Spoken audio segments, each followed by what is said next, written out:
মানুষকে চেনা কিন্তু সহজ নয়।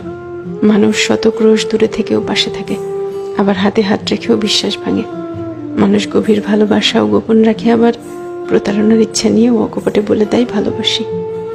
মানুষ থাকবো বলেও হারিয়ে যায়, চলে যাচ্ছি বলে বারবার পিছু ফিরে তাকায়।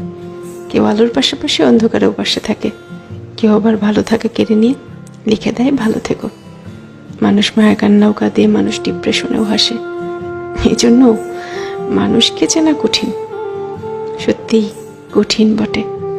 মানুষে মানুষে তফাৎ, ভেতরে বাহিরে তফাৎ, কথা কাজে তফাৎ, তফাৎ মন কিংবা মনুষ্যত্বে। তাই মানুষ চেনার ব্যাপারে খুব বেশি আত্মবিশ্বাসী হতে নেই। কাউকে পুরোটা চিনে ফেলেছি ভাবলে কষ্ট পাওয়ার সম্ভাবনা বেশি থাকে, সত্যিই বেশি থাকে।